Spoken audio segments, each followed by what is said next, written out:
ये बड़े बड़े ज्ञान विज्ञान से संपन्नों की बात बता रहे हैं।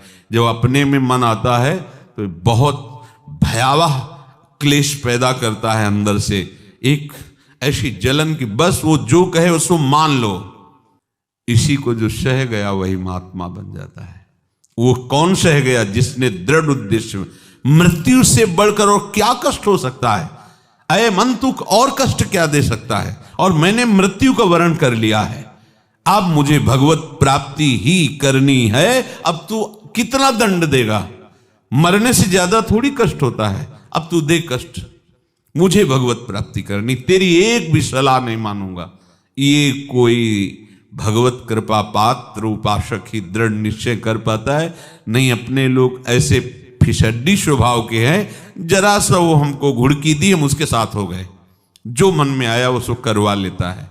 बाद में पश्चाताप करने से क्या होता है?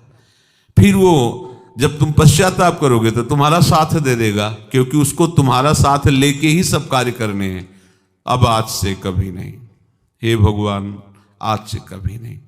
और जहां समय उसका आया, अवसर पाया, फिर वही राग रंग की रचना कर दी। अब कुछ सुनाई नहीं देता कि कल हमने कसम खाई थी, अमुक समय हमने निश्चय किया, वो सब निश्चय माटी में मिल गया। और वो फिर यही एक नहीं कई जन्मों से होता चला आ रहा है। हमारी भगवत प्राप्ति का बाधक भाव ये मन दे रहा है और हम उसको स्वीकार कर रहे हैं। इसलिए इच्छा प्रकट करो केवल भगवत प्राप्ति की। ये शरीर के निर्वाह सब व्यवस्था विश्वंभर भगवान कर रहे हैं, सब की कर रहे हैं। तुम एक बार तो निश्चिंत हो उनके भरोसे पर। उनका भरोसा लेना आया ही नहीं अभी तो बहुत बाहर ही भरोसा हमारा अटका हुआ है। तभी हमारी इच्छाएं हमको असत में फंसा देती हैं।